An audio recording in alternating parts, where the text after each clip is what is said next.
Ao vivo, Cris. Olá, pessoal, bem-vindos a mais uma edição do Mercado Informal, programa que tradicionalmente está aqui na sua rádio, na app, a partir das 18 horas de toda quarta-feira. Hoje vamos falar sobre um tema que mobiliza aí o imaginário de boa parte dos brasileiros que querem fugir das sandices que ocorrem neste país. Estamos falando da possibilidade de migrar para o exterior e buscar uma vida, quiçá, mais digna, ou talvez até novos desafios, porque com certeza as coisas não são tão fáceis quanto a gente pensa lá fora. E para conversar com a gente hoje, temos aqui dois chamados expatriados, digamos assim, que é a Ana Fiorentino. A Ana Maria, ela está morando lá na Inglaterra, vai falar para a gente um pouquinho sobre como foi a vida dela lá, como está sendo a vida dela lá. Agora ela morou em Londres, agora está em outra cidade, está em Cambridge. Inclusive, você está fazendo mestrado aí em Cambridge, não é isso, Ana? Isso, mestrado. Legal. Eu conheci a Ana no curso de Economia da Unicamp, né, economista, e temos aqui embaixo de mim o Murilo Soranzo. Murilo, que mora lá em Champaign, você mora em Champaign ou em Urbana, Murilo? Champaign. Champaign, legal, continua morando em Champaign. Isso. Murilo, ele trabalha na Universidade de Illinois, ele vai falar um pouquinho sobre a carreira dele lá na Universidade de Illinois. Murilo, que foi há muito tempo para os Estados Unidos, hoje já é cidadão americano, né? E ele vai contar um pouquinho da trajetória dele para a gente. E é lógico, todos vocês sabem, esse programa aborda basicamente economia e como a economia se relaciona com o nosso cotidiano, com a nossa vida, de uma maneira descomplicada, de uma maneira mais informal. E para tentar fazer a coisa ficar mais leve nesse programa, chamamos duas pessoas extremamente complicadas. Uma delas é o Bufa, que está aqui, ó, professor Marcelo Bufa, professor de sociais, que traz para a gente aqueles conceitos de política que todo mundo gosta, né? Geralmente bastante embebida em nicotina, o conceito dele. E a Beatriz Celan, desse lado aqui, ó, Beatriz Celan, que é a nossa econometrista. A Bia que tenta traduzir todas aquelas fórmulas lá que a gente vê em econometria de uma maneira mais simples, ainda que a gente não entenda muito. Muito bem. Ana, vou começar com... esqueci de apresentar a Isa também. A Isa está aqui. Isa está aqui. A Isa, ela é a nossa técnica que está aqui todas as quartas-feiras conosco em todas as edições. Ana, queria começar contigo. Faz muito tempo que a gente não se vê, a gente estava acabando de falar disso há pouco, e eu me lembro que você casou e mudou, né? Aquele clássico casou e mudou, mas mudou para longe. Conta pra gente como é que foi essa transição, sair do Brasil, o que você fazia aqui na época que você saiu e os motivos que te levaram aí para a Inglaterra. Como foi essa trajetória, de uma maneira bastante curta, para a gente poder entrar nos outros temas depois? Nossa, bom, bastante curto não é comigo, mas eu vou tentar, tá bom? Bom, obrigada pelo convite, estou contente de estar aqui.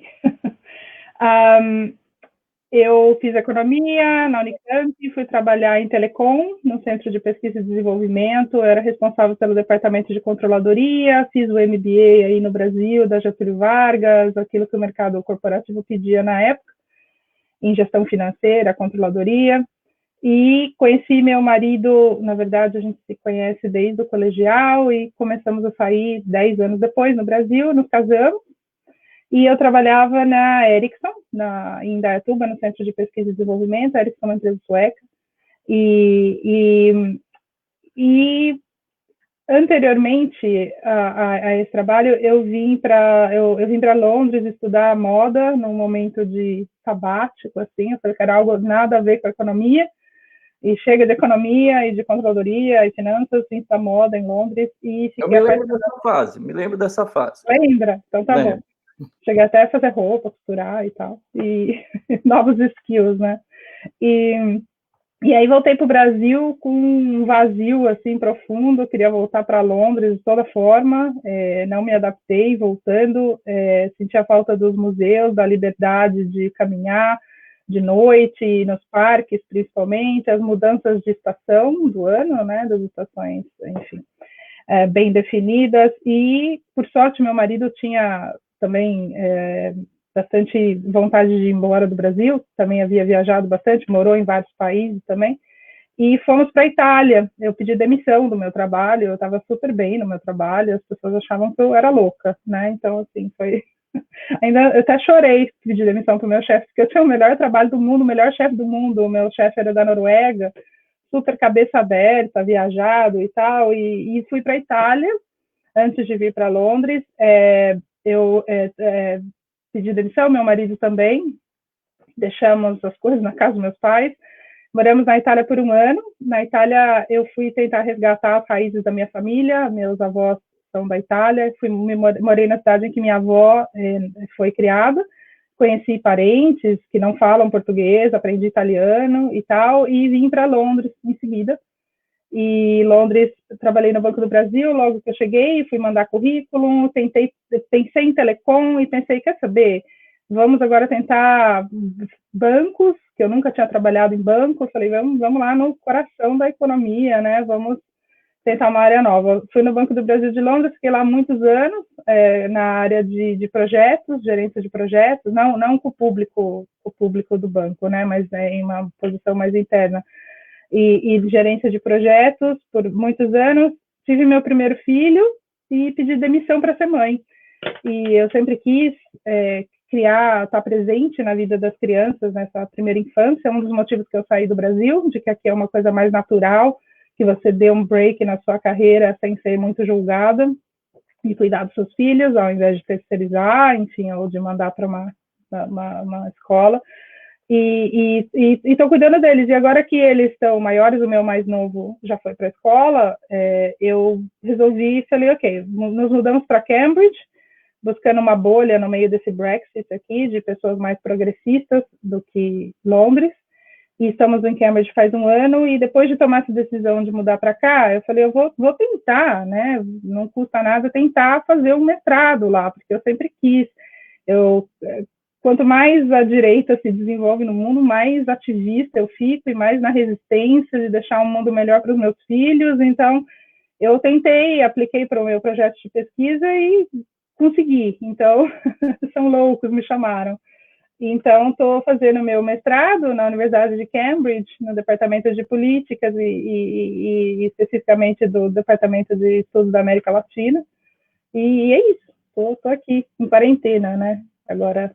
Como todos nós, né? Todos nós em quarentena. A coisa já teve bem ruim aí em UK, mas agora tá mais tranquilo, né? Tá menos complicado, né? Tá melhor, estamos bem melhor que o Brasil, por exemplo. Tá tranquilo, assim. Até o presidente americano está colocando o Brasil como um dos piores países do mundo nessa quarentena, então não dá muito para se comparar com o Brasil. Agora eu queria ouvir um pouquinho do Murilo. Murilo, eu sei que ele chegou com a cara e com a coragem lá na Flórida, não foi isso? Você foi primeiro para a Flórida, Murilo? Não, primeiro para Baltimore, em Maryland. Para Baltimore, isso. Sua avó morava lá, não era? Isso, parentes, exatamente. E aí, conta pra gente a sua história, Murilo. Tá certo, Christian. Como a Ana falou, muito obrigado por me ter. Boa noite a todos. Meu nome é Murilo Soranço. Eu sou original de Belém do Pará, lá do norte do nosso país, da terra do tacacá, da farinha, da maniçoba. E aos 17 anos de idade, eu saí do Brasil, com a cara e com a coragem, mas com ajuda também. Não foi assim também, né? Tinha, como o Christian já falou, tenho parentes que moram aqui já nos Estados Unidos. A minha avó, meu avô, na época de 70, 80, já estavam começando a emigrar para cá, mas tipo, vinham, voltavam, sabe, quase... minha avó trazia um bocado de coisa de volta do Brasil naquela época para vender e tudo, então sempre assim eu tive essa ideia dos Estados Unidos, né, e quando um dos meus tios ganhou o green card dele pela loteria, ele passou umas férias lá em Belém e praticamente plantou uma semente na minha cabeça dizendo, vem estudar nos Estados Unidos com a gente. E isso foi, acho que aos 15 anos de idade, aquela semente ficou e foi crescendo, e eu fui tomando na cabeça que eu quero ir, mas plano que é bom não tinha, assim, vamos supor, né? Eu sei que tinha que tirar o visto, tinha que fazer tudo isso, mas fora disso, não tinha outro plano mais concreto que isso. Então, eu fui assim, com a cara e com a coragem, né, com a ajuda do meu tio, que morava em Baltimore, como eu já falei, E chegando lá, sempre a ideia foi de estudar, nunca foi só de ir para trabalhar, então eu estava assim muito forte nessa determinação mesmo, eu vim para estudar. Se não fosse para ficar aqui, eu volto para o Brasil, não ia ter problema nenhum, tinha acabado de formar do segundo grau, né? Então, para mim, é tipo assim, as esperanças não estavam perdidas ou nada dessa forma, foi realmente para tentar estudar. Chegando lá, era 97, então você ainda podia mudar o visto aqui por dentro. Eu comecei numa faculdade que a gente chama Community College, que é uma faculdade comunitária, né, que é mais baratinha, assim, os dois primeiros anos de um bacharel, né, que aqui levam 4 anos para tirar seu bacharel. Mas, tipo assim, eu fui aprendendo à medida que eu estava navegando tudo isso, porque meus tios não tinham ideia, estavam aqui trabalhando, nunca foram à escola, na universidade, então eu, tipo, fui aprendendo por mim mesmo. E o meu tio, eu mal tinha chegado em Baltimore, ele falou, estamos indo para a Flórida. E eu falei, você está indo para a Flórida? Eu vou ficar aqui. Que na minha cabeça, 17, 18 anos, né? Eu falei, não, Flórida é muito parecido com o Brasil, eu quero uma coisa diferente, eu quero, né, tipo, bater asa realmente. Daí sim eu fiquei, tipo, por conta própria, vamos dizer assim. E de Baltimore eu me mudei para Nova York e peguei para o estado de Nova York, deixa eu deixar mais claro, para Ítaca. Não fui para Cornell, fui para outra universidade, Ithaca College, peguei meu bacharel em ciência da computação. E no meu último ano lá foi quando aconteceu o 11 de setembro. E o mercado de trabalho afundou, né? Então, tipo assim, não tinha nem americano, vamos dizer para a gente, né, que está acabando de se formar aqui, que como estudante internacional aqui nos Estados Unidos, uma vez que você completa seu curso, seja o bacharel, seja o mestrado, o doutorado, o governo, né, a imigração, lhe dá 1 ano para você pôr em prática, né, o que você recebeu, a sua educação, e você pode trabalhar por 1 ano como tipo um convidado, né? Então, eu fiz esse 1 ano trabalhando, eu peguei meu bacharel em ciência da computação, e fiquei trabalhando assim com coisas relacionadas à computação, mas nada que ia dar em qualquer lugar, né? Então, eu decidi voltar à escola, e com a ajuda dos meus conselheiros na escola lá em Ítaca, eu descobri esse caminho do serviço educacional. E aqui, o que eu faço hoje em dia, eu trabalho para a Universidade de Illinois. Depois disso, eu peguei meu mestrado na Florida International University, em Miami, então passei um tempinho em Miami estudando lá. Mas quando eu me formei em 2005 com mestrado em Higher Education Administration, que é tipo uma administração escolar para nível universitário, eu me mudei para Champaign, Illinois, aqui no meio das plantações de soja e milho. Me encontrei aqui na profissão, graças a Deus, essa universidade tem sido muito boa para mim.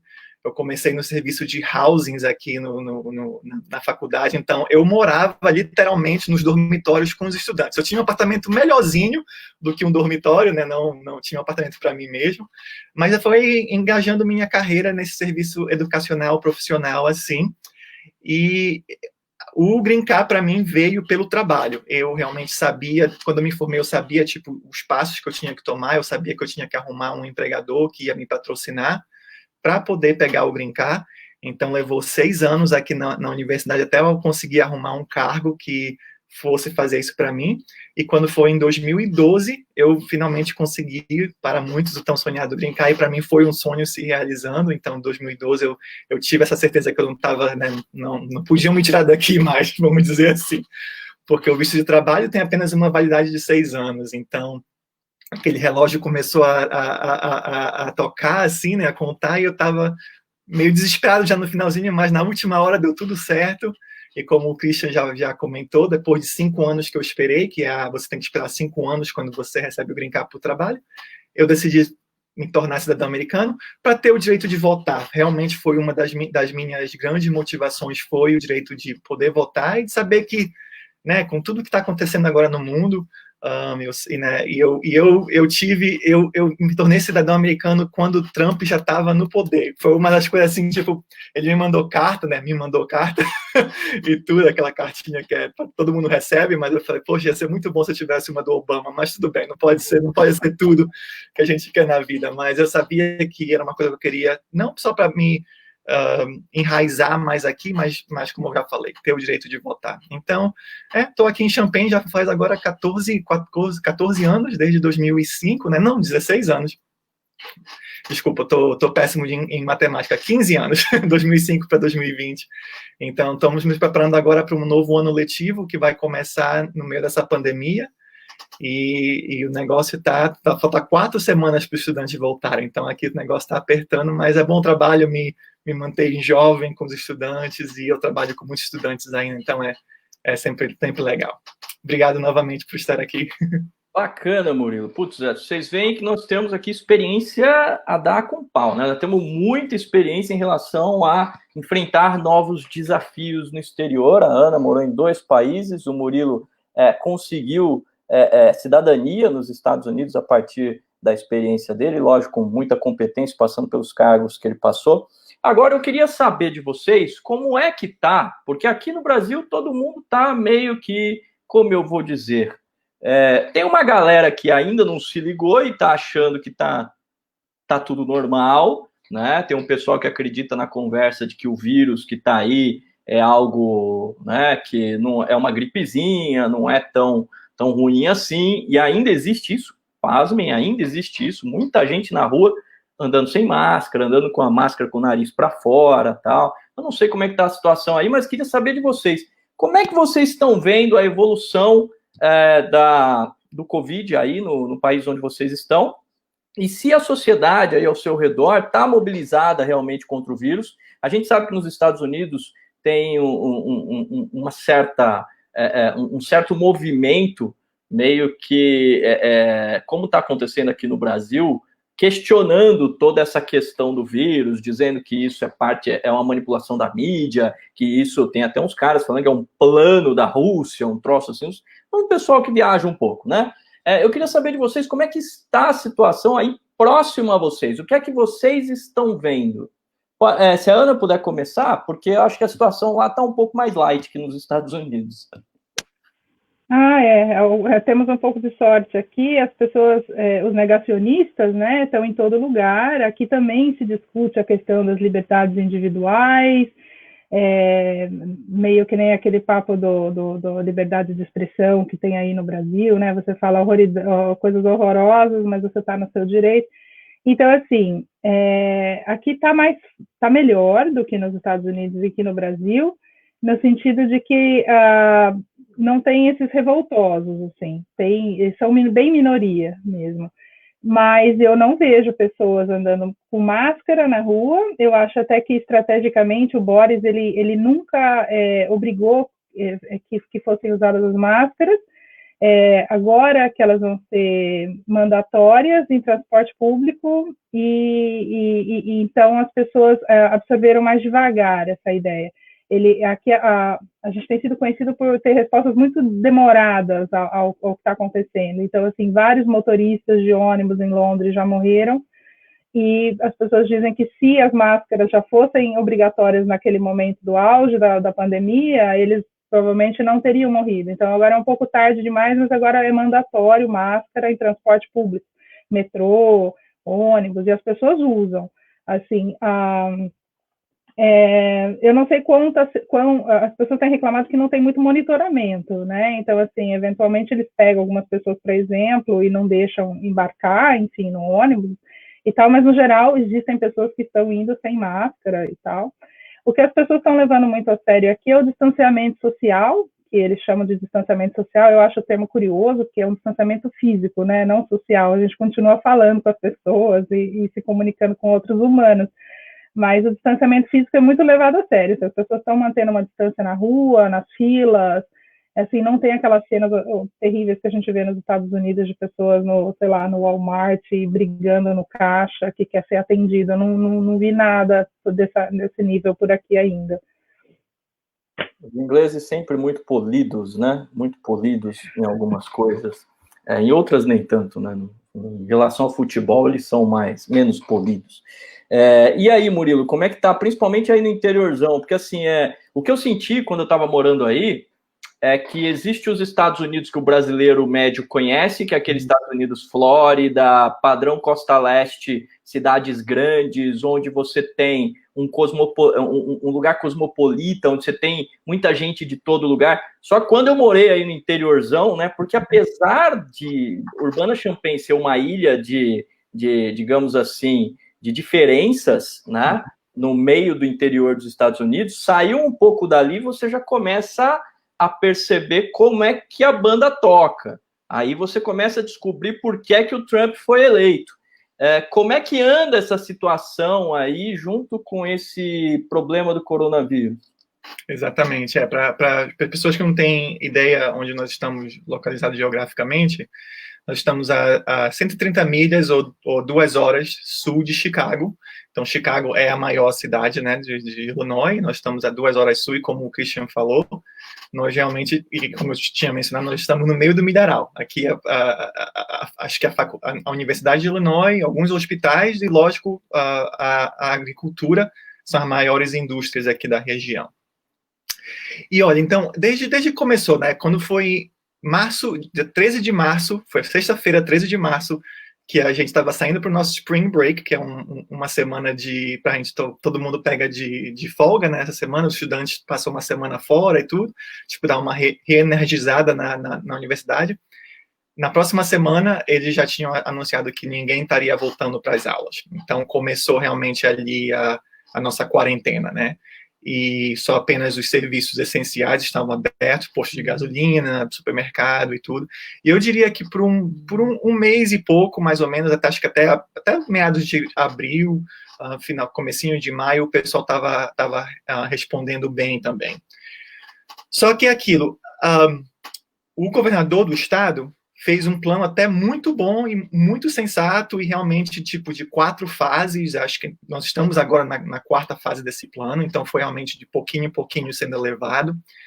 Só que o discurso virou, tipo, o que se aplica a Chicago, como é uma cidade maior, com mais população e tudo, talvez não se deveria aplicar da mesma forma como uma cidade aqui do interior, onde literalmente existem 500 pessoas.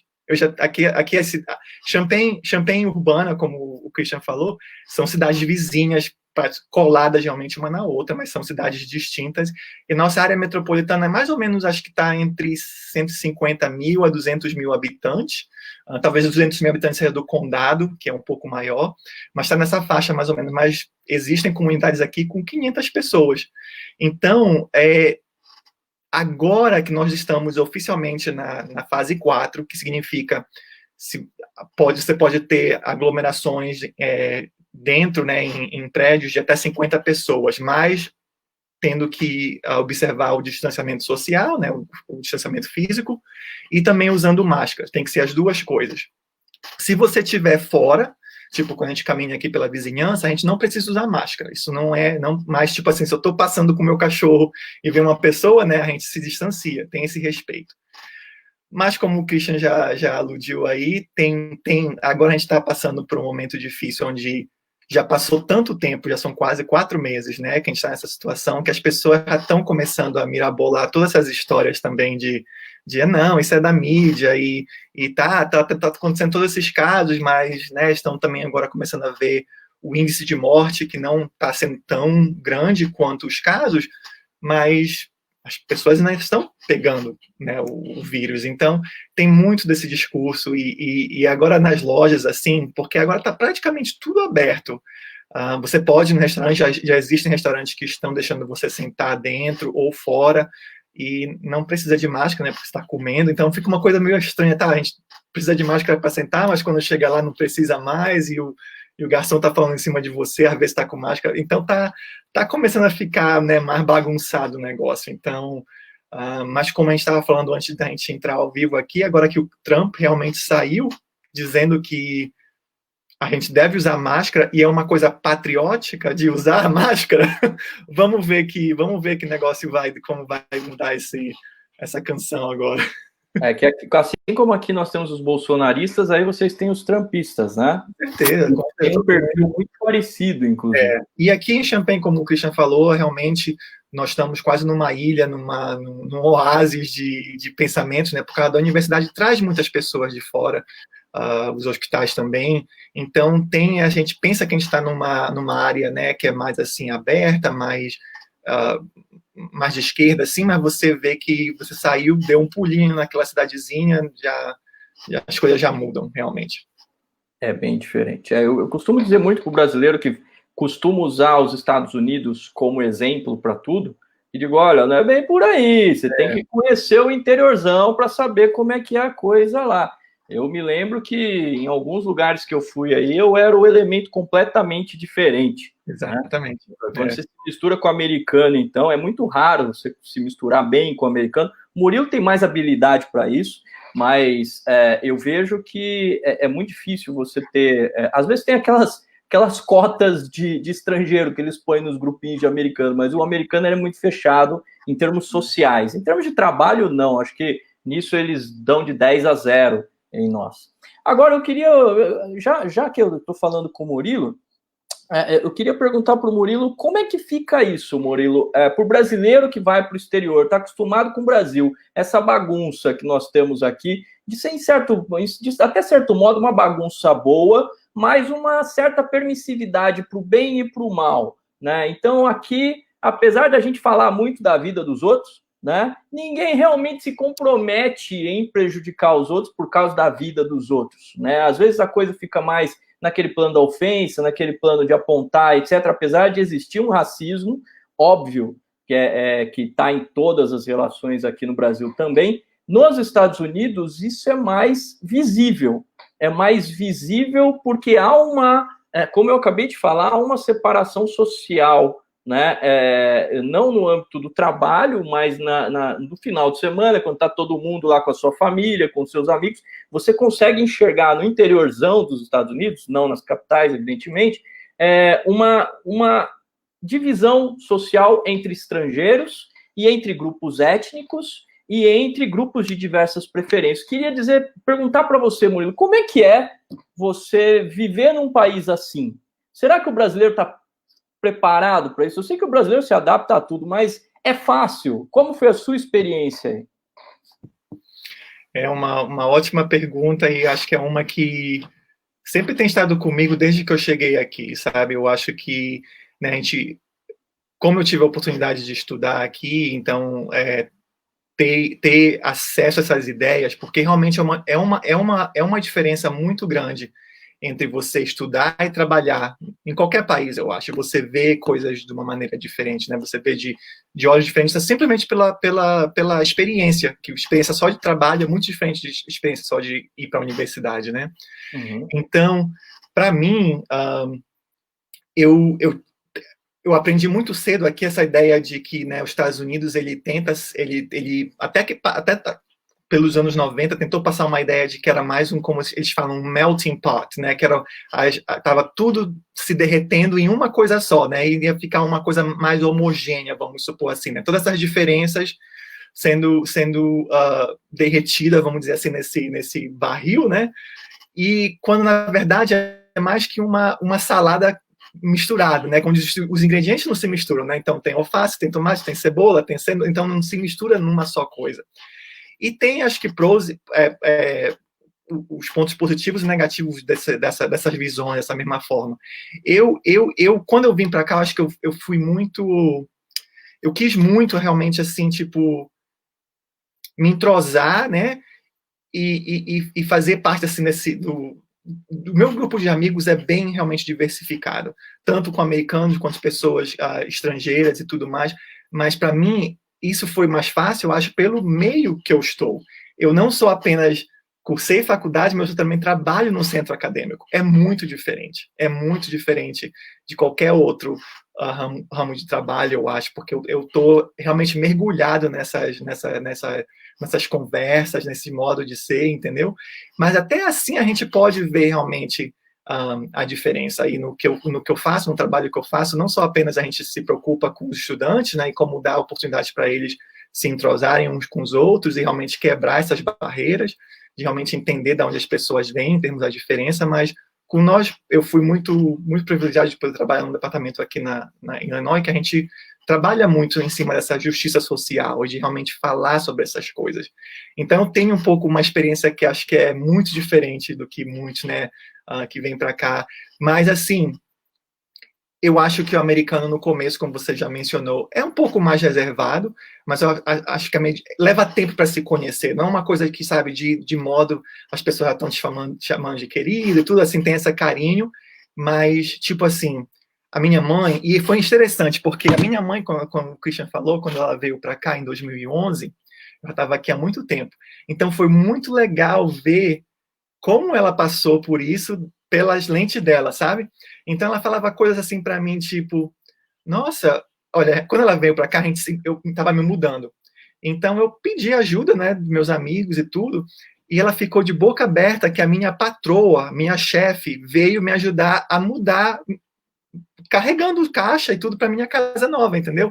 Então foi bom, foi tipo assim, eu nunca tinha pensado nisso, mas a minha mãe mencionou isso, eu falei, interessante, nunca não tinha pensado nessas coisas. Foi bom ver pela visão dela coisas que ela achava que assim, não, isso não, talvez no Brasil não acontecesse, mas acho que é mais pelo ambiente onde você está também, né? Porque pode ser isso, pode ser exatamente. Então eu sempre tenho isso, né? Eu sempre falo isso, que pode ser o ambiente, deve ser o ambiente, mas é aquilo. Eu acho também as pessoas têm oportunidade de fazer, né? Você tem a oportunidade de se entrosar e tudo tem, mas tem os obstáculos também.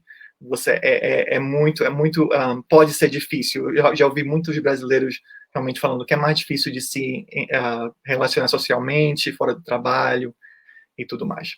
E as pessoas, elas descobrem que você é brasileiro ou você já está naquela fase que você está enganando os americanos já? Não tem como esconder o sotaque, por mais que eu esteja aqui há 22 anos agora, 20 anos, não tem como esconder o sotaque, não. Então fica bem. Aquilo é pouco, mas eles ainda conseguem perceber, entendeu? Então, tipo, é outra coisa que é interessante isso, né? Tipo, de onde você é? Daí você fala, não, eu sou, sei lá, de Champagne, né? Não, mas de onde você é realmente? Daí, não, sou do Brasil, e tudo, daí tem que...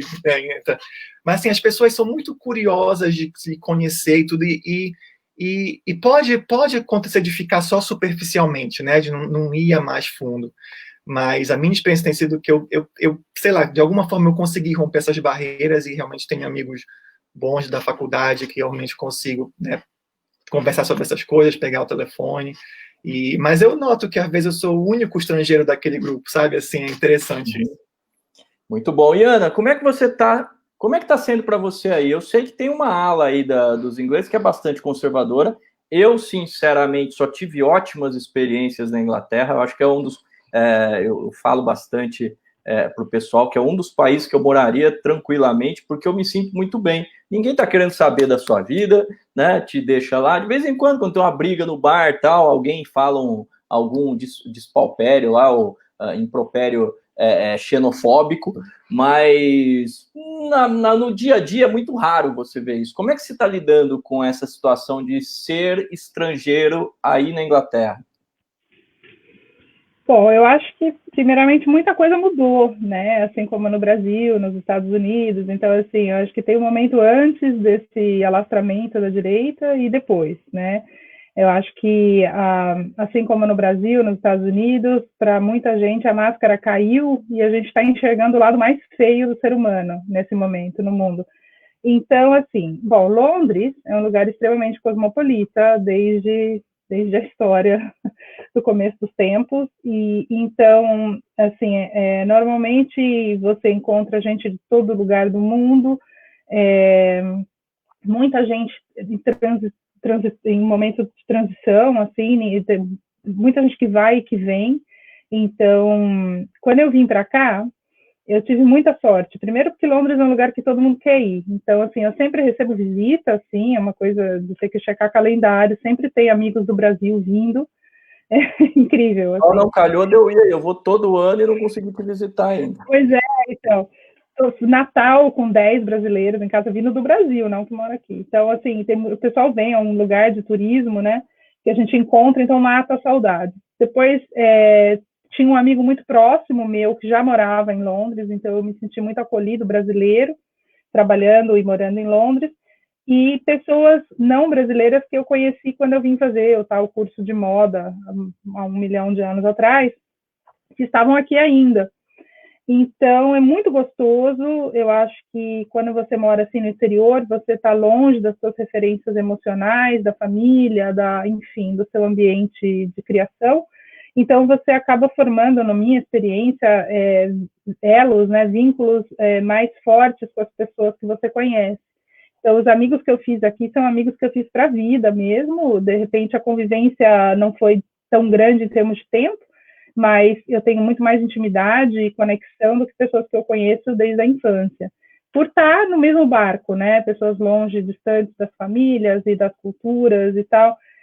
Eu sempre achei Londres um lugar maravilhoso para as questões das liberdades individuais. Então, assim, tem a questão clichê da violência, que, obviamente, eu gosto muito de caminhar, passear à noite, sendo mulher, né? No Brasil é uma coisa meio utópica pensar. Então, assim, eu gosto muito da possibilidade de me sentir segura saindo, pegando transporte público de madrugada, mesmo com um monte de gente bêbada, que nem você falou, no máximo você vai ouvir alguma coisa esquisita, mas você nunca vai ficar com medo, assim, nunca tive medo. Mas tirando esse clichê aí da questão da violência, é um lugar mais democrático, assim, mais materialmente, né? Então, assim, sei lá, a pessoa que trabalha com limpeza tem o mesmo iPhone que você tem trabalhando num banco, todo mundo vai pegar Uber e todo mundo vai andar no metrô, assim, lógico que isso é uma análise superficial, quando você olha de fato, as diferenças também são grandes aqui. Mas, no geral, uma sociedade mais progressista, mais liberal, né? Então, você fala o que você pensa, você se veste do jeito que você quer, você vê pessoas LGBT, ou qualquer que seja o seu posicionamento, você vai ser respeitado até que veio o Brexit, né? Então, assim, normalmente, as pessoas, mesmo enfim, que pensam diferente de vocês, ninguém vai te atacar ou te ameaçar por isso, né? Isso mudou muito com o Brexit, que nem eu disse no começo da conversa, né? As máscaras começaram a cair e a gente começou a ter, eu particularmente não tive nenhum episódio de xenofóbico, não fui vítima de nada, mas eu estou sempre, eu enxergo os outros como sendo eu mesma e vi vários casos de pessoas falando idiomas nativos na rua e sendo abordadas por ingleses, dizendo que tinham que falar a língua daqui, pessoas sendo agredidas, e não só estrangeiros, mas LGBT, comunidades que sempre foram muito respeitadas, passaram a ser alvos de discriminação, assim, aberta, e porque eu imagino que esses grupos, né, que atacam, que são minoria, mas são muito... eles, como se diz, eles falam, eles são muito loud, né? Eles são poucos, mas eles são muito presentes, estão sempre causando, não sei, estão sempre, enfim, aparecendo. Eles se sentem, como no Brasil, eles se sentem amparados, né? Pelas pessoas que estão em posição de poder, e validam esses pensamentos xenófobos e racistas. Então, desde o 11 de setembro, que a gente sabe que no mundo as comunidades, né, muçulmanas, elas estão sendo muito atacadas. Fui amiga de uma moça da Somália muçulmana, que disse que não tinha um dia que ela não saía na rua, que alguém não puxava o véu, o lenço dela, ou falava alguma coisa ruim para ela, algum xingamento pelo jeito dela estar vestida. Então, ficou claro para mim, principalmente nessa coisa, eu tendo duas crianças, né? Meus filhos, eles são loiros e tal, então é incrível, né? Como a diferença do comportamento. Então, quando eu conversava, por exemplo, com essa pessoa da Somália, ela estava me falando, a gente teve essa discussão sobre a questão do cidadão de segunda classe, né? Então, quando você está no mundo dos pais e mães, se discute ser lindo a criança que fala mais de um idioma, né, como os meus. Eles falam português, porque eu só falo português com os meus filhos, né, e eles falam, obviamente, inglês é a primeira língua deles, eles falam português com sotaque, mas eu só falo português com eles. E meu marido também. E aí, quando você fala que o seu filho fala francês ou alemão, é tudo lindo, né? Mas se o seu segundo idioma do seu filho é somali, aí já, não é igual, né? Então, essas coisas estão mais visíveis, né, em Londres. Um dos motivos de termos ido embora de Londres foi justamente isso. Londres está muito dividida, a causa disso é justamente décadas de austeridade econômica com o governo dos conservadores, Então, você tem uma classe operária inglesa que está foi muito prejudicada, e que o bode expiatório, né, foi tudo muito bem construído pela plataforma do Boris e pela mídia dos tabloides, que a culpa é dos imigrantes, né, que estão pegando os empregos e tal, e elas entendem que a situação delas piorou por isso. A gente tem os food banks, que eles chamam em Londres, que é uma coisa que existia durante a guerra, que são locais em que você doa comida do supermercado, quando você vai, já tem até uma cesta para você doar para esses lugares, os food banks. E as famílias que não têm condições de comprar comida vão lá pegar comida de graça. É uma coisa que acontecia na época da guerra, e está acontecendo agora, porque as famílias estão muito pobres, né? Muita austeridade econômica, levando à pobreza mesmo e desigualdade grande. Agora, durante o Covid, por exemplo, uma das questões das crianças nas escolas é que as crianças, você está vendo um índice de desnutrição em criança porque não está indo comer na escola. Isso é uma coisa que eu nunca imaginei ver acontecendo aqui no Reino Unido, né, em cidades ricas, né? Então, Londres está muito agressiva, de certa maneira, com essa questão do Brexit. Regiões mais pobres, com ingleses, eles estão tendo vários casos de xenofobia, de ataques. Como eu disse, não tive essa experiência, mas quando viemos para Cambridge foi justamente porque Cambridge é sabidamente um lugar bom, é uma bolha universitária, porque tudo gira em torno da Universidade de Cambridge, e as pessoas são muito progressistas de fato, aqui, muito ativistas. Você vê todo mundo muito engajado em causas sociais, votaram contra o Brexit massivamente, o que é uma ilha na região, porque a região fora de Cambridge são fazendas, então os fazendeiros aqui apoiaram muito o Brexit.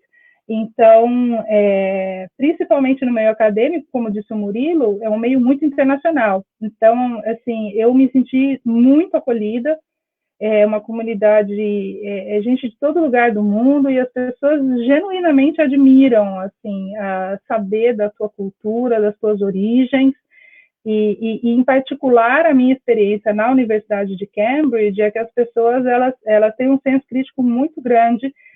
Quase todo mundo que eu conheci fala português ou espanhol fluente, assim, eu estou estarrecida, porque se interessam pela cultura, sem nenhum outro vínculo. Então, a minha experiência essa. Hoje você também está num lugar especial, assim como o Murilo também está num lugar especial. Vai uma dica para os brasileiros que estão nos ouvindo: se forem fugir do Brasil, fujam para lugares especiais, porque parece que dá certo, né? Quando a gente encontra lugares que nos acolhem. Agora eu queria passar a bola para a Bia, que deve estar ansiosa para perguntar alguma coisa. Bia, o que você tem aí das suas indagações? A Bia, que inclusive eu estou promovendo uma campanha, já tem uma hashtag, vamos mandar a Bia para Illinois. Tem alguma pergunta que você queira fazer aí para os nossos convidados? Claro, Cris. E aí, gente, boa noite para vocês, obrigada pela presença, por vocês estarem aqui no nosso programa. Sempre que quiserem, são sempre muito bem-vindos para retornar. Mas o que eu quero saber é o seguinte: vocês foram com a cara e coragem para os seus respectivos países, e aí eu queria entender como é que vocês, porque vocês ficaram bastante tempo, como é que vocês viram a evolução, por exemplo, econômica? Foi uma coisa fácil conseguir emprego? O Murilo já falou algumas coisas sobre como é que ele foi se desenvolvendo em termos de trabalho, né, termos profissionais, e eu queria, e a Ana também, e eu queria entender, assim, se você for um estrangeiro e a sua meta é viver em algum outro país, no país que vocês estão, você acha que com o conhecimento que a gente tem, que a gente adquire aqui no Brasil, com o nível de educação que a gente tem aqui no Brasil, a gente consegue ter boas oportunidades aí no país de vocês? Quem quiser começar aí, pode começar. Não sei se o Murilo tá pronto aí para responder isso? Posso posso responder, sim. Olha, realmente tem que ter um conhecimento, como você falou, Bia, eu tipo assim, fui aprendendo à medida que eu estava aqui, né?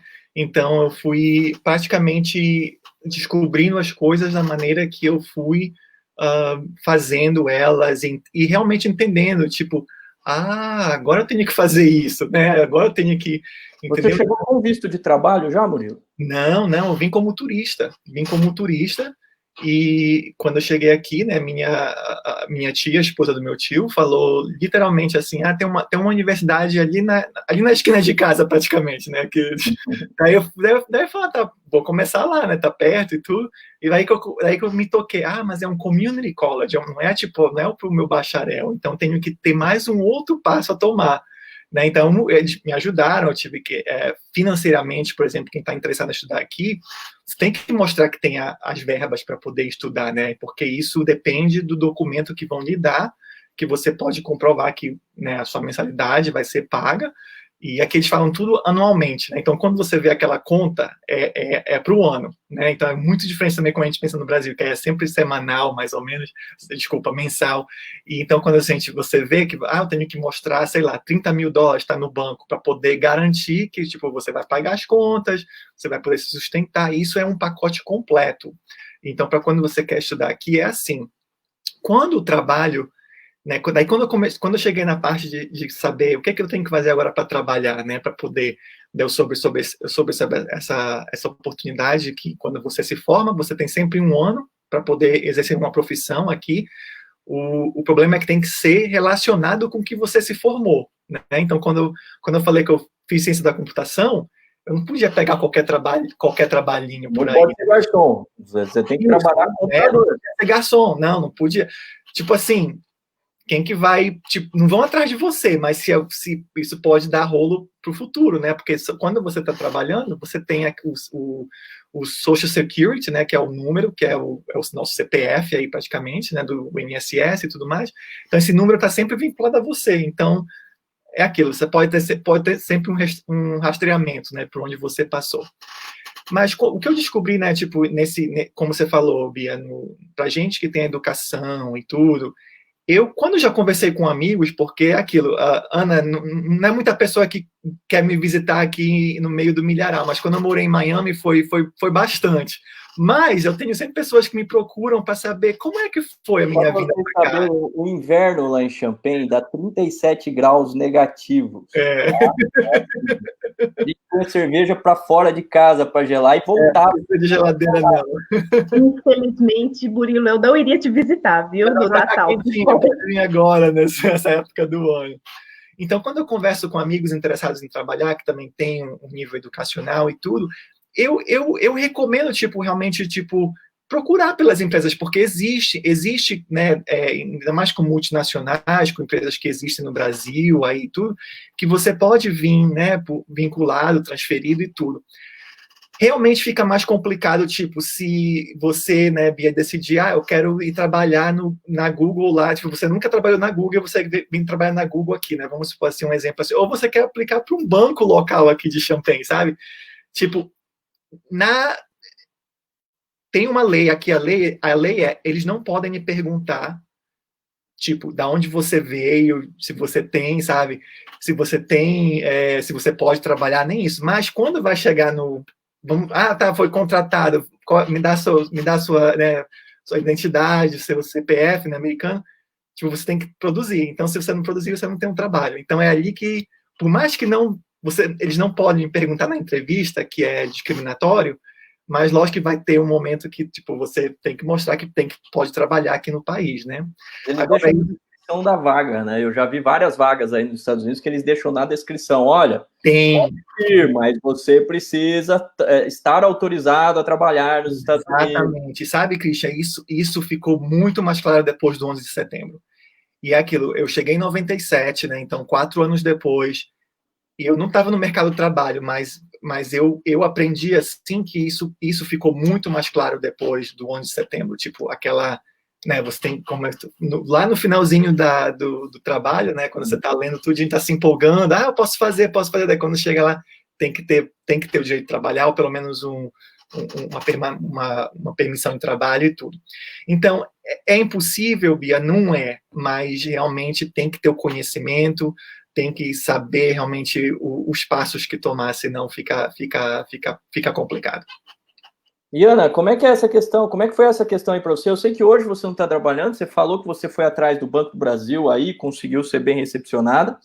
Mas como eu estou trabalhando, eu estou fazendo a minha pesquisa. Não, eu sei, eu digo, você está vinculado à universidade como pesquisadora, não está na empresa. Mas seu esposo, ele trabalha aí? Sim, ele trabalha. Ele é cientista da computação, como o Murilo. Essa questão, eu posso dizer a minha experiência, né? Ela é muito diversa. Eu conheço vários brasileiros aqui muito preparados e que, infelizmente, estão com muitas qualificações no Brasil e estão em subemprego. Não conseguem sair desse círculo. E é muito triste que seja assim, porque é difícil mesmo para alguns. Tem a questão do preparo, mas tem a questão da sorte também. Definitivamente o idioma é o grande divisor de águas. Assim, conheço pessoas super preparadas no Brasil que chegam aqui, têm muita dificuldade de se comunicar e não conseguem trabalho, né, qualificados da área deles. Então, a grande maioria, eu acho, da comunidade brasileira no Reino Unido, obviamente não tem estatísticas, mas são pessoas que estão trabalhando não na área delas originalmente, né. E muitos com entrega de comida, os homens mais, né, com moto, e as moças, as mulheres mais com questão de trabalho de limpeza.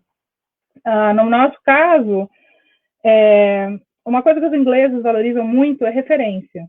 Eles são muito formais. Então, se você vai alugar um lugar, uma referência de quem te alugou antes, que é difícil para o primeiro aluguel, porque você nunca morou aqui, com uma referência de quem, né? Então, eu vim do Brasil da Ericsson, e a Ericsson me abriu muita porta. Todo mundo sabia que empresa era essa. E eu vim com uma carta de recomendação mesmo no papel, eu tenho também digital, mas enfim, que valorizaram muito, assim, todos os lugares que eu ia. Então, por exemplo, quando eu comecei a trabalhar no banco, e o Banco do Brasil ele não tem só brasileiros aqui, a metade brasileira, a outra metade são ingleses, assim, eventualmente falam português depois de tanto tempo. Você não estava na banda dos concursados, né?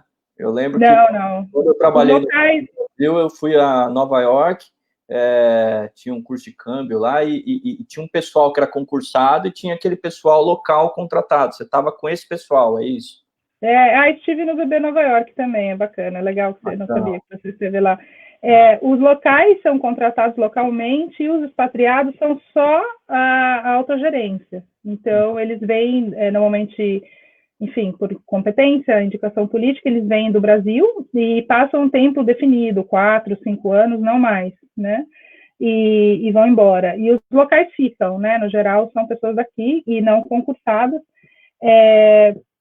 Eu tive alguma dificuldade por ter tido essa disposição de mudar de área, né? Se eu quisesse ir para a telecom, teria sido mais fácil. Eu quis realmente tentar banco.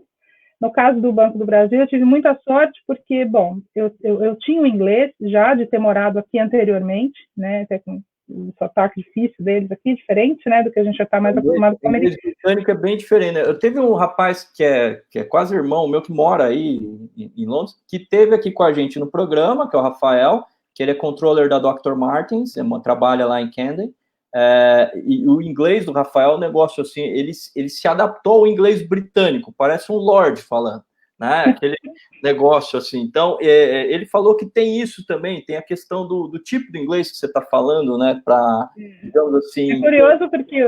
Desculpa interromper você. Pode falar.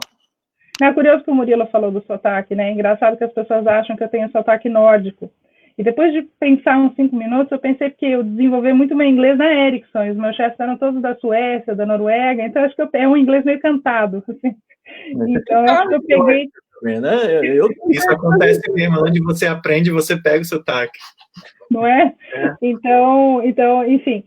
Então, no caso do banco, eu tive muita sorte que eles estavam procurando uma posição muito específica, eles estavam reestruturando todas as agências na Europa e precisavam de expertises muito específicas que eu tinha tido exatamente na Ericsson, reestruturando o Centro de Pesquisa e Desenvolvimento aí de Indaiatuba, e tinha um perfil, assim, fechava com a vaga, então foi sorte, preparo, mas sorte também de ter tido essa vaga.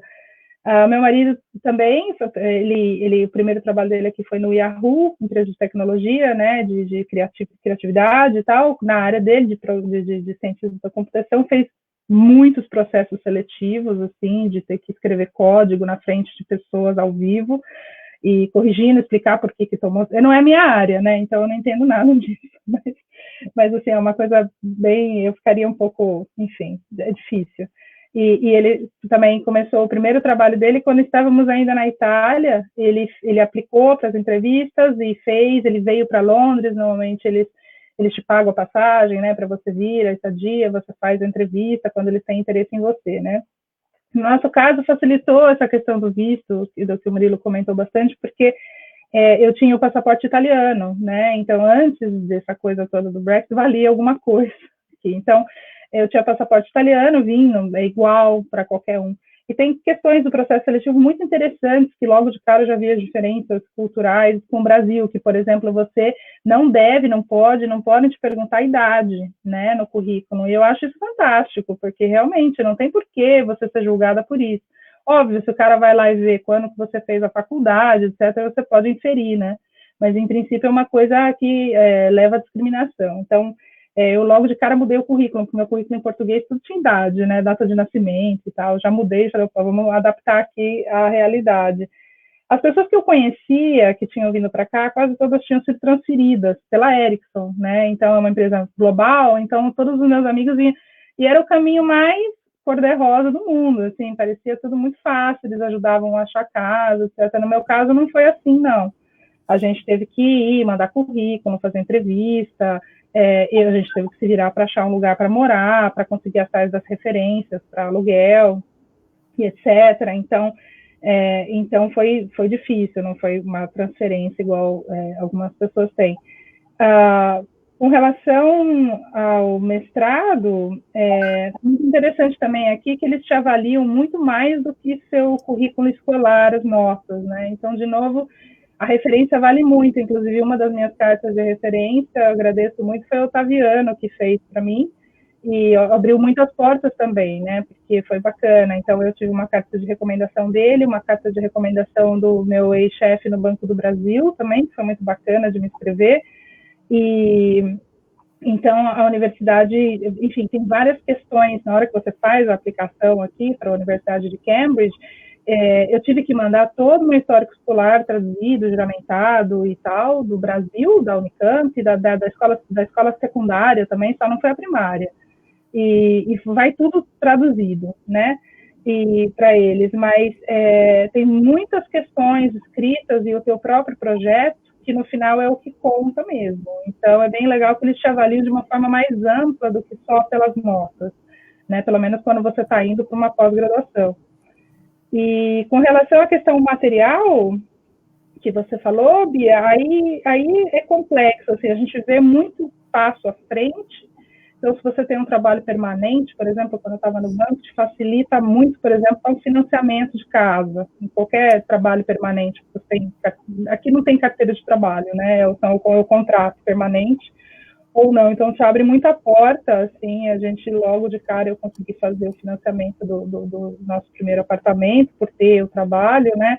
Materialmente falando, né? Não sei se eu entendi a questão, mas materialmente, mas outras coisas são muitos passos atrás. Por exemplo, Londres, uma das coisas que me atrai em Londres é justamente não precisar dirigir. Sempre dirigi no Brasil, eu adoro dirigir, mas assim, uma cidade como Londres você não precisa de carro. Aliás, é um inferno ter carro, porque não dá para parar, enfim.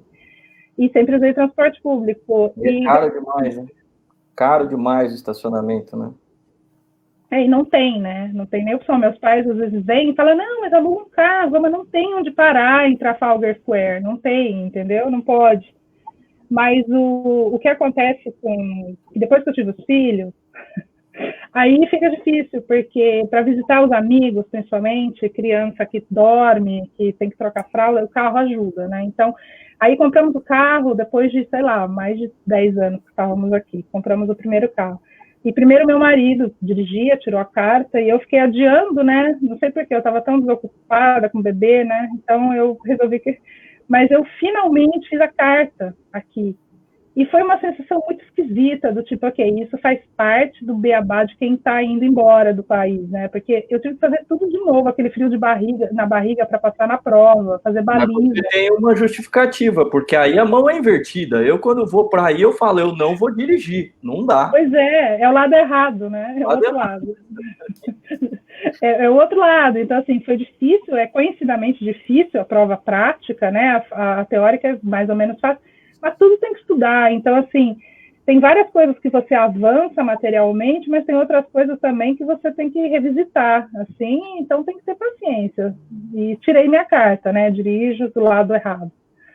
Ana, como nós estamos num momento de efervescência política, e é lógico que vocês dois, como pessoas que têm um pensamento mais ou menos alinhado, vão contribuir aqui com a gente nesse sentido, eu vou chamar o nosso especialista em política para poder dar umas cutucadas nesse sentido. Bufa, o que você tem para perguntar para os nossos entrevistados, aproveitando que nós estamos num momento de alinhamento entre os três governos, o governo britânico, o governo americano e o governo brasileiro, tem mais ou menos a mesma pegada. É lógico que o governo brasileiro ganha ali com alguns palmos de distância em termos de inépcia.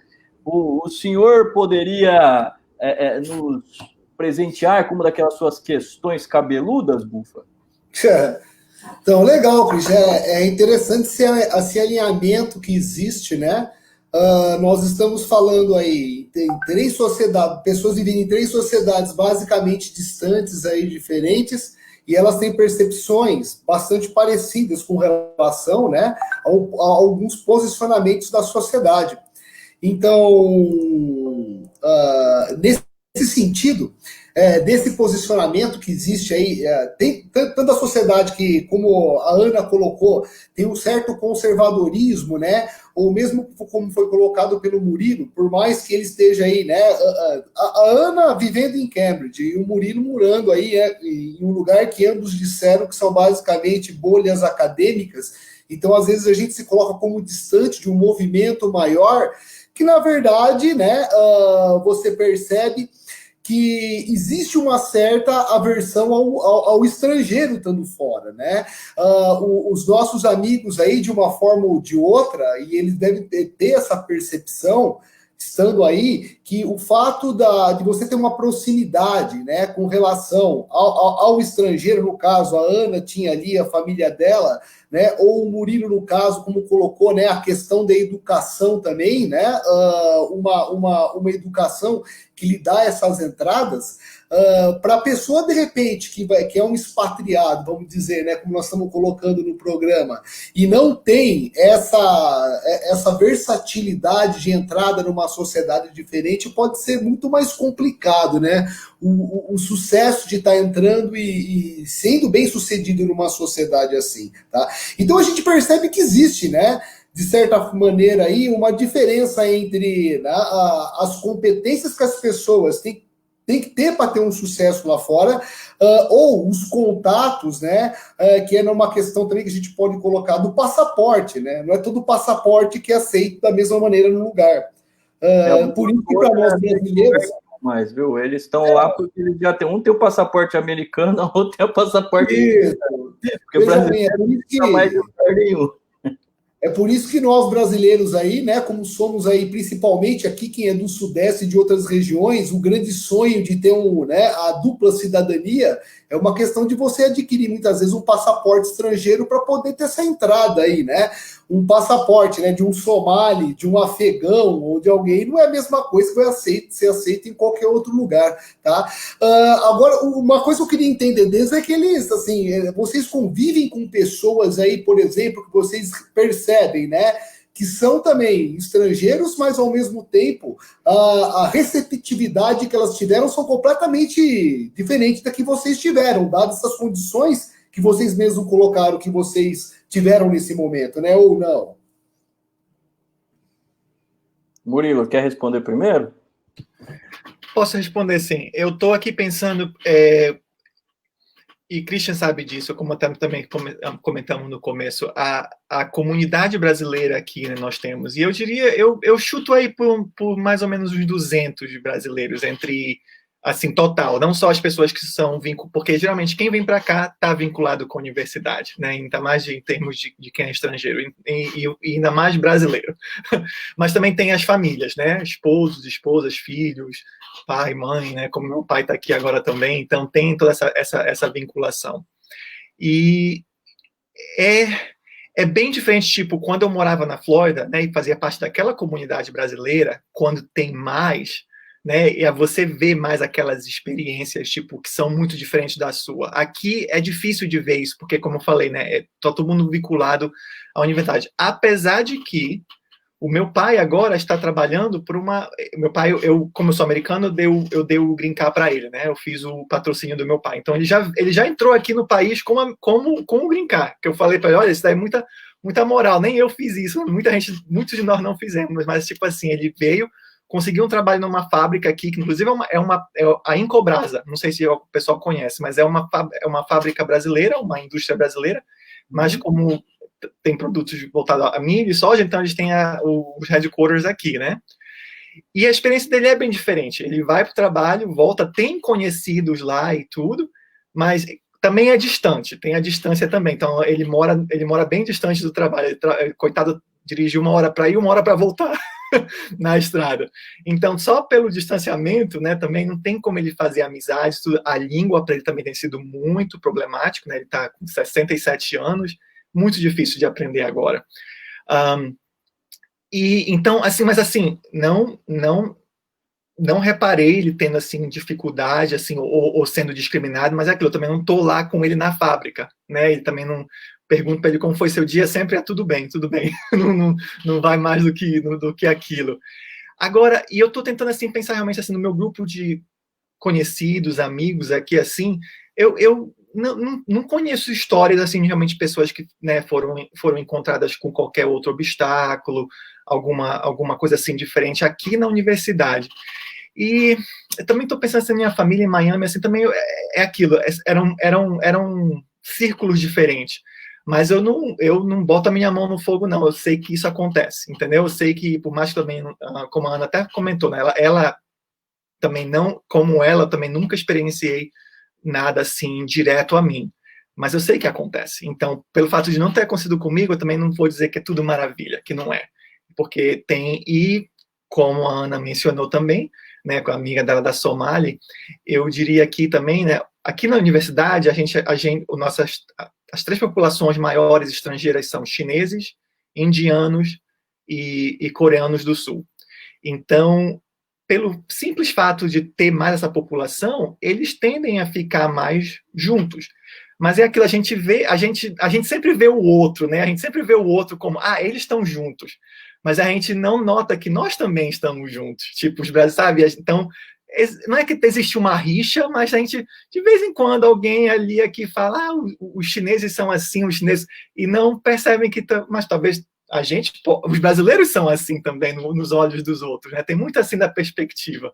Não sei se respondeu muito a pergunta, Bufa, mas é assim, de mim, do que eu reparei, nunca vi nada assim bem claro que foi tratado diferente do que eu tenho sido. Ana, aí tá mais fácil de você identificar os casos de estrangeiros, porque eu imagino que tenha muito mais africano que vai para aí, tem um pessoal lá da Ásia mais próxima aí da Europa que vai para aí também. Você sente muita diferença em relação ao que você teve de recepção e o que esses caras têm? Gritante, sim. Bom, primeiro que eu estou num ambiente extremamente privilegiado, né? Falando a língua, com trabalho, quando eu estava trabalhando na universidade, eu não tenho dúvidas, eu enxergo a minha condição. Então, assim, é bem diferente, assim. Eu acho que o tratamento, no geral, é muito horroroso, assim, as pessoas são muito enganadas, né? Os brasileiros também, eu vejo dentro da própria comunidade brasileira, a falta de informação sobre como as coisas funcionam aqui, para como que você, por exemplo, aluga um apartamento. Então, tem muito brasileiro que chega e acha pela internet um outro brasileiro que enfim, está oferecendo um apartamento e pede um depósito, que é uma entrada, né? Uma entrada. E aí paga e não tem apartamento nenhum. Então, assim, a falta de informação é muito triste, porque as pessoas, elas acabam sendo muito exploradas, né? Não só nisso, mas tem gente com trabalho escravo aqui. Eu vi no campo, recentemente teve um escândalo de ter encontrado pessoas normalmente do leste europeu, mas acontece com o brasileiro também, muita gente legal, que agora, nesse momento de Covid, por exemplo, está refém da situação, porque não pode procurar um sistema de saúde, com medo de ser deportado. Então, as realidades dos brasileiros no exterior, elas são muito diversas.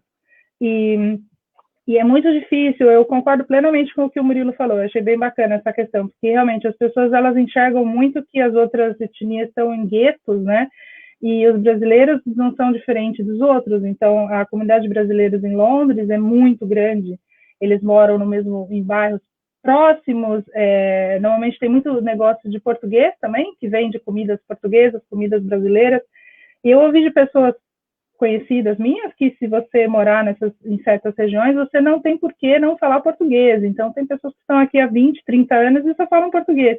Vai no cabeleireiro, que fala português. A avó do Murilo passou um bom tempo nos Estados Unidos e só falava português, né, amor?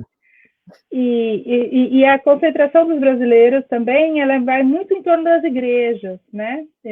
Então, assim, acaba sendo um ambiente de muito acolhimento para muitos, e eu não vou julgar essa questão, eu não frequento igrejas e tal, mas é o ambiente de acolhimento, pela falta de estrutura que eles encontram aqui, de informação. Então, que nem o Murilo mencionou o equivalente ao CPF, aqui também as pessoas têm uma dificuldade enorme, aqui é o National Insurance Number, né? Como que eu aplico, como que eu faço, tem que falar no telefone, eu não falo. Então, tem muitas entidades, como a igreja, como eu falei, que ajudam essas pessoas e tal, e criam essa comunidade. São pessoas, inclusive eu estava procurando aula de português para as crianças, tudo que eu consegui achar foi escolinhas de sábado, que são dadas por voluntários, né, em igrejas, enfim, em Londres, né? Então, é muito difícil a falta de suporte, e existe essa tendência de você estar na sua comunidade, então você acaba meio que perpetuando certas coisas, como, por exemplo, o ciclo vicioso que eu falei, de que você mesmo com qualificação, você acaba indo para entrega de comida, se você é homem, porque aí todo mundo vai te dar a dica como que você compra a bolsa do Deliveroo, que é um que entrega aqui, ou alguém vai te dar uma bolsa dessas, daquelas térmicas que vão atrás da moto. Então, como tudo, tem o lado bom e o lado ruim. Então, o lado bom é ter esse acolhimento, eu não acho problema que a pessoa more 20 anos sem falar a língua, porque cada situação é uma situação, você vai esperar que uma pessoa com mais de 60, 70 anos se desenvolva, e o importante é que ela está ali por um motivo que imagino que ela queira estar ali, né, de repente a proximidade da família, etc. Eu acho que isso só traz alegria, né, para essa pessoa, porque aí ela encontra essa identidade perdida, né, no exterior, e é uma maneira de sobreviver. Então eu acho bacana, assim, que isso exista.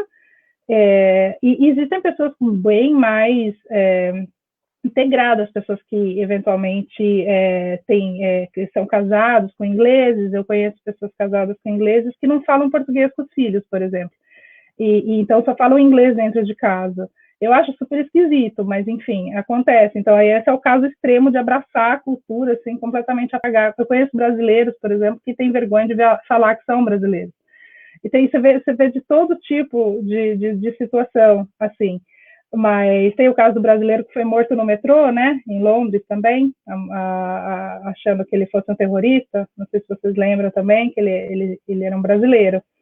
Né? Então, ele mesmo, Então, o brasileiro é visto com muito bons olhos, eu acho, em Londres. A gente é sempre visto como um povo alegre. Então, assim, no geral, eu acho que não tem essa coisa da discriminação. Ela recai em cima, até pela questão colonial, do passado colonial do Reino Unido, recai sobre outras nacionalidades, não contra o brasileiro. Agora, também tem uma questão que eu acho horrorosa, que é assim, conheço muitos brasileiros que são vítimas de comentários maldosos na rua, que eu já vi acontecer, e que nem entendem o que está acontecendo. Então, por exemplo, está falando alto no telefone no ônibus, alguém dá solta do tipo, seu retardo sem noção, né, que tá falando alto, e a pessoa nem percebeu que era com ele, porque não entende a língua, não entende, enfim, e aí é triste, porque às vezes você nem sabe que está sendo alvo, né, de uma discriminação, mas está. Quando você vê isso, você também não fala que é brasileiro, né? Você fala, não, é só ele. Ah, não, mas eu não tenho vergonha de falar que eu sou brasileira. Não, eu sei. Para esclarecer também, eu não, acho que eu entendi a pergunta um pouco, desentendi um pouco a pergunta, mas eu estava falando mais assim de brasileiros, né? Mas em termos de outras nacionalidades, tudo, aí sim você recebe. Aqui, né, nos Estados Unidos, tem essa que é quase uma piada, mas não é, porque acontece. Tipo, você é da América Latina, você é mexicano. Não importa de onde você é mexicano. Ainda mais aqui para o norte, né? Tem essa os Estados Unidos é muito dividido entre o norte e o sul, né? Então o pessoal fala, lá para o norte, né? Você, tipo, em Miami as pessoas se preocupam, você é cubano, é colombiano, porque tem mais.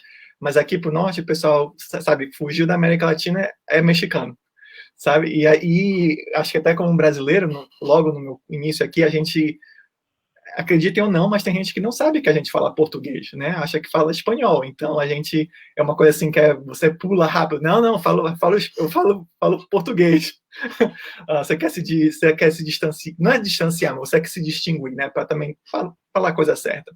Mas acontece sim, existe sim dessa discriminação de outras nacionalidades, sim. Mas como a Ana falou, eu também, aqui nos Estados Unidos, também acho que o brasileiro é sempre bem visto com bons olhos, tem uma cultura alegre, são descontraídos, são para fora, mas é aquilo, passa batido também, é bem muito parecido, porque as pessoas não têm essa noção de, é bom na superfície, mas às vezes tem essa xenofobia também que passa despercebida.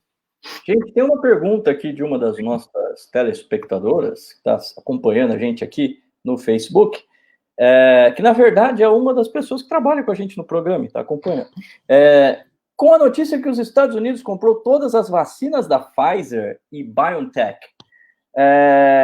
pode-se dizer que as pessoas vão buscar irem para fora do Brasil por questão de saúde e tudo mais? Ou seja, será que as pessoas vão para fora do Brasil buscar a vacina ou por outros complementos de saúde? Queria entrar nesse quesito de saúde, porque assim, eu imagino que a Ana Maria esteja no melhor dos mundos, né? Afinal de contas, a saúde, em comparado com o que o Murilo vive lá nos Estados Unidos, eu conheço mais ou menos os 2 programas de saúde, a Ana está muitos passos à frente, estando na Inglaterra. Queria uma percepção de vocês, como é que vocês veem a saúde que vocês estão vendo aí no país onde vocês estão e aquilo que vocês assistiam no Brasil. Lembrando que, se for comparar com os Estados Unidos, eu ainda acho que o SUS ainda é um caminho mais viável. Mas, Ana, quer começar para falar sobre isso? Comparação do sistema de saúde aqui com o Brasil? Você acha que é tendência o pessoal ir atrás de morar no exterior por conta de saúde? Você vê muita gente, brasileiro, se tratando aí no sistema público na Inglaterra? Não, desconheço, não conheço, não. O sistema aqui, ele é muito parecido com o princípio do SUS, né, que é um sistema, eu não tive experiência com o SUS no Brasil, eu saí, quando eu trabalhava no Brasil, eu tinha plano daqueles privados de saúde, Unimed e tal, então também um privilégio, né, uma bolha e tal, que o Brasil, enfim, coisas que aqui já são um pouco diferentes. Aqui o sistema público, ele é universal, ele é gratuito, e eu particularmente sou muito fã dele, e ele é um projeto político dos conservadores destruir o NHS, né, que é o sistema de saúde daqui, como aparentemente funciona, né, Ana? Porque o rico frequenta, então é um incentivo a mais para as pessoas fazerem a coisa certa, né? Exato. Então, o que tem acontecido ao longo das últimas décadas, eles estão investindo pouco, justamente para o sistema quebrar e ser mal visto pela população, né? Então, a hora que, para ser justificada a privatização, esse é o que diz, pelo menos algumas pessoas como eu acreditam ser o caso, e é a plataforma do Labour, né? Que é a oposição aos conservadores, que é salvar o NHS, que é o sistema de saúde, colocando investimento. E o Covid colocou justamente à prova isso, porque ele pegou um sistema que estava sem financiamento há décadas, sofrendo, e ainda tem que lidar com uma pandemia, né? Então, está muito difícil. Recentemente, categorias profissionais ontem, acho, receberam aumento salarial, por exemplo, e as enfermeiras não. Então, está uma indignação aqui nacional, por que as enfermeiras não receberam aumento, né? Os professores receberam, a polícia, setores chaves aí durante a pandemia, mas não as enfermeiras, que estão na linha de frente, os enfermeiros. Então, eu acredito que as pessoas não vêm atrás de tratamento médico aqui, pelo menos até onde eu sei. O sistema, o sistema aqui, ele é bem burocrático, assim, não é fácil você conseguir o seu tratamento. Você tem que ser residente, você tem que ter uma série de requisitos. Assim, um turista, por exemplo, não conseguiria tratamento, não um tratamento de uma emergência, sim, como qualquer país, mas não um tratamento mais longo. Então não acho. Acho que não é qualquer país, não. Lá nos Estados Unidos a coisa é um pouco diferente, acho, viu, Ana? Lá eu soube de amigos que se acidentaram, depois veio uma conta absurda do hospital, graças a Deus. Lá em Illinois tem umas coisas tipo fundação de proteção do estudante, tem umas coisas assim que protegem. Mas e aí, Murilo, o que você acha aí nos Estados Unidos? Você acha que o pessoal vai para aí se tratar? Eu acho meio inviável, né? Eu vejo essa questão de duas formas, assim, pelo que eu estou pensando, né? Primeiro, quem tem condições de sair do Brasil para poder fazer isso, né? Então, eu acho que já é pessoa com condição financeira de poder fazer isso. E eu acho que, né, a gente, quando está no Brasil, a gente tem esse complexo vira-lata, né? De achar que tudo que está fora é sempre melhor ou mais viável. Então, a gente, né, existe histórias, ou até filmar, a pessoa foi se tratar, né, em Londres ou nos Estados Unidos e acha que vai receber melhor tratamento ou mais efetivo que seja. Então tem essa questão. Mas a segunda é como o Christian estava falando, aqui o sistema é quebrado mesmo em termos de você vai, né? E isso é para tantas pessoas com seguro ou sem seguro, porque até quando você tem um seguro, ainda existe aqui um pagamento que você faz, que chama copay, né? Então, por exemplo, vamos falar do meu seguro de saúde, né, que eu tenho pela universidade, que é muito bom. Mas vamos supor que eu preciso de um procedimento que não é nem para ficar internado no hospital, tu vai, faz e volta para casa no mesmo dia. Eu com o seguro que eu pago 300 todo mês, não tem problema de falar, 300 todo mês para mim e para o meu marido, né? Então é tipo um seguro família, de pagar 300, mas mesmo assim, você tem sempre esses co-pays que você tem que pagar. Então, quando eu vou ver um médico, eu tenho que pagar $30, $35 só para visita, né? Não está tudo coberto. Então, quando é uma emergência, a emergência acho que está mais ou menos assim, uns R$300, só para você visitar a emergência se tiver algum problema. Isso fora das coisas que, né, podem surgir naquela emergência ou tudo mais. E também e é muito difícil de se entender aqui, porque se você for para o hospital errado e o teu seguro não fizer parte da rede, você paga aí, tipo, 10% da conta, e você fala, é só 10%, mas seria só 10% se a conta talvez não viesse, tipo, $50 mil. E eu não estou exagerando, não. Existe isso mesmo, entendeu? Como é se você pega essa conta astronômica. Não é difícil chegar nesse valor aí. Não é difícil chegar, e é muito aleatório. Tipo, que é muito difícil, tipo, dar uma conta para você. Em um país que realmente, por exemplo, eu posso ir comprar uma coisa aqui no Walmart, né, aqui pertinho, e chegar em casa, eu experimento, não funcionou, eu posso voltar lá e pegar meu dinheiro de volta sem problema nenhum, sabe? O pessoal até fica meio, né, maravilhado com isso, você está retornando. Quem dera se isso fosse assim com termos de saúde, tipo, você não sabe o que você está pagando, você foi pro hospital e tudo, eles fazem o que tem que fazer, mas, tipo, não vem uma tabela de preço, tipo, muito obscuro. Então, é aquilo, se você quiser vir e não saber o que vai pagar, e não vai saber quanto vai pagar, e poder pagar no final, aí é uma outra história, pode, né? Então, sem falar disso, né, que eu não estava sabendo disso dos Estados Unidos, de comprar as vacinas e tudo, lógico que isso é uma questão também, né, que vai muito mais, tipo, ganância, né? Vamos colocar a palavra certa e não pensar ainda mais num tempo de pandemia. Então, mas até eu mesmo diria, não fique no Brasil, procure por aí mesmo, porque não sai vantagem aqui, não. Eu acho que vocês estão sabendo, a Ana deve estar sabendo que tem uma vacina de Oxford que está sendo testada no Brasil, né? Muito falada, né? O que eu ia dizer é justamente isso, que a gente está, na verdade, eu aqui e vocês aí no Brasil, com uma certa sorte, porque existe essa parceria entre, acho que o Fiocruz, né? E a Universidade de Oxford, e os testes estão sendo muito positivos. Então, provavelmente, ela vai ser produzida pela AstraZeneca, né? Inclusive, elas têm... Que é daqui, então, que está aqui, inclusive, em Cambridge fica, né? Então, eu acho que logo, rapidamente, quer dizer, o Trump pode comprar tudo que ele quiser, mas vão ter outras alternativas disponíveis também, né? Você sabe que a Pfizer tentou comprar, né, a AstraZeneca, mas os políticos aí conseguiram fazer um esquema para manter ela britânica, né? Eu não sei se você soube dessa história.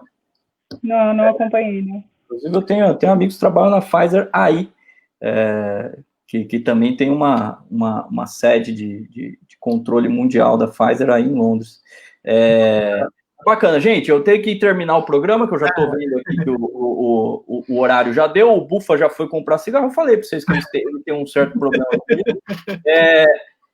Eu gostaria de, para encerrar, perguntar para vocês a fatídica questão que todo mundo pergunta, né? Eu perguntaria, a Bia está morrendo de vontade de perguntar, a Isabela também, porque é o seguinte, os meus alunos, quando vêm me perguntar alguma coisa, principalmente aqueles alunos que têm um potencial nítido, né? Eles perguntam para mim assim, Christian, qual é a saída do Brasil? Qual é a saída do Brasil nesse momento? Eu falo, Guarulhos. Guarulhos é a saída do Brasil.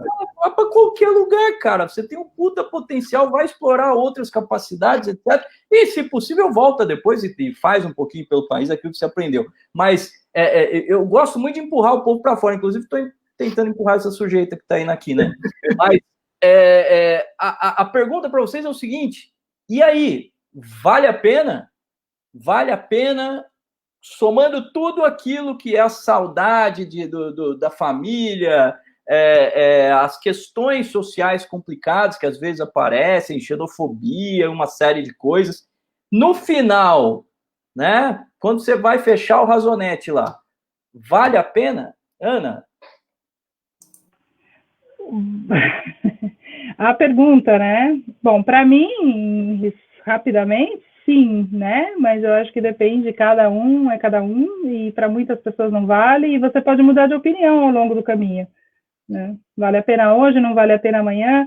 Para mim valeu a pena, sim, eu estou encontrando o que eu fui buscar, o que eu vim buscar, e, enfim, e acho que as pessoas têm que tentar, né? Eu, particularmente, sou fã de recomeços, então é legal novas aventuras e tal. Tem pessoas que não são tão fãs, né? Preferem mais a estabilidade, então, para mim, valeu. Ana, legal. E aí, Murilo, e você? É tipo uma propensão a querer sair da zona de conforto, né, Ana? Pois porque é difícil, mas também é muito, muito legal, né? Assim, é bacana. E nunca é tarde, quer dizer, eu também fui para a Itália primeiro, agora vim para cá, não tenho plano de sair no momento, embora a vontade tem com o Brexit, assim, de chutar a porta e ir embora, vocês não me merecem. Mas vai para o Brasil ou vai para a Itália? Não tem para onde fugir no mundo, esse é o problema, né? O Canadá parece uma boa opção, mas até quando, né? Então, a Suécia sempre estava nos meus planos, mas também com a reação dela com o Covid ali, com a imunidade de rebanho, o que está acontecendo com os nórdicos, né? Então, acho que não tem para onde fugir no mundo. Então, o negócio é tentar fazer um mundo melhor onde você está. Olha só que coisa. O Murilo, eu quase que nem preciso perguntar essa pergunta, porque o Murilo já é um americano consolidado e dos melhores ainda, né? Que está querendo fazer o mundo onde ele está melhor. Né? Que isso? Não, mas... Beleza, se vai votar nos democratas. Mas, e aí, o que você pode dizer sobre essa pergunta? Vale a pena, Murilo? Olha, eu faço das palavras da Ana minha também, porque para mim valeu. Essa é a resposta. Para mim valeu muito a pena. Para mim foi realmente, é uma coisa bem clichê mesmo, mas foi um sonho. Foi um sonho. Eu não sei te explicar, né, com 15 anos de idade, né, o que é que eu estou pensando? Sim, tinha parentes e tudo, mas tipo, foi uma coisa bem... Quando eu paro para pensar e olho para trás, né, Falei, nossa, tinha tudo para dar errado, mas não. E teve momentos que estava muito próximo de dar errado, e quando eu falo dar errado, tipo de, né, de não conseguir passar adiante, não conseguir a próxima educação, não conseguir o trabalho e voltar para o Brasil, né? E não que eu estava voltando para o Brasil era errado, mas só que eu não estava continuando aqui, né? Mas sim, para mim valeu a pena muito, como eu vim tão novo, né? De uma certa forma, eu cresci mais aqui agora do que no Brasil. Então, se eu voltasse para o Brasil agora, ou para qualquer outro lugar, eu estaria recomeçando de novo. Então, ia ser muito mais difícil. Mas como a Ana disse, e quando eu vejo amigos ou conhecidos que estão pensando em uma mudança ou querem mudar, minha primeira reação é dizer, vai e tenta, sabe? Eu também sou muito fã de recomeço, de tentar de novo, nunca é tarde para começar, você pode aprender sempre, mas eu falo isso sempre sabendo das dificuldades e tudo, eu não falo isso simplesmente, então por isso que é difícil responder dessa forma, vale a pena para todo mundo, aí eu já titubeio como a Ana, né? Então você tem que ver as opções, mas para mim valeu a pena, e quando a pessoa estiver interessada, eu sou sempre disponível em compartilhar a minha experiência e encorajar, vai, faz. O máximo que pode acontecer é você volta e tentou, porque a experiência nunca vão tirar de você. Não importa se você não pegou o Green Card, não pegou a cidadania italiana, o que seja, a experiência é sua, ninguém te rouba disso. Muito bem. Pessoal, queria agradecer muito a presença de vocês hoje. Vou dizer que estou com muita saudade dos dois. Foi ótimo ver os dois assim. Murilo, a gente se acompanha pelo Face. A Ana, eu confesso que tenho visto pouca publicação da Ana. Ela publicava mais, mas no Instagram ela publica ainda, né? No Instagram, na verdade, é o contrário. Você está no Facebook. No Facebook. A Ana ela tem um bom gosto para tirar foto, que é um negócio absurdo. Eu olho as fotos dela e falo assim, caraca, que filtro que ela usa. Obrigada. Não, eu edito na mão. Na mão. É um bom gosto muito, muito evidente. E, Ana, se eu não me engano, o seu primeiro filho chama Thomas, né? Chama Thomas, o Thomas. Igual o meu filho também, então até isso. Olha. Meu filho chama Thomas também. Queria agradecer a Ana, que fazia muito tempo que eu não via, nem falava com ela há muito tempo. A última vez que eu tentei falar com ela foi uma vez que eu estive em Londres, mas a gente acabou desencontrando. E o Murilo, eu queria agradecer muito. Murilo, a gente acaba seguindo um pouco mais aqui pela internet. Mas, Murilo, assim que der, eu queria voltar a Champaign aí, conversar com a galera lá, mesmo porque o Rio mudou de prédio, né? Não está mais lá no prédio original lá da agricultura, lá, agora foi para outro prédio, preciso visitar. Mas antes de mim, a Bia vai, tá? A Bia está indo para aí. Bia, está esperando aqui já.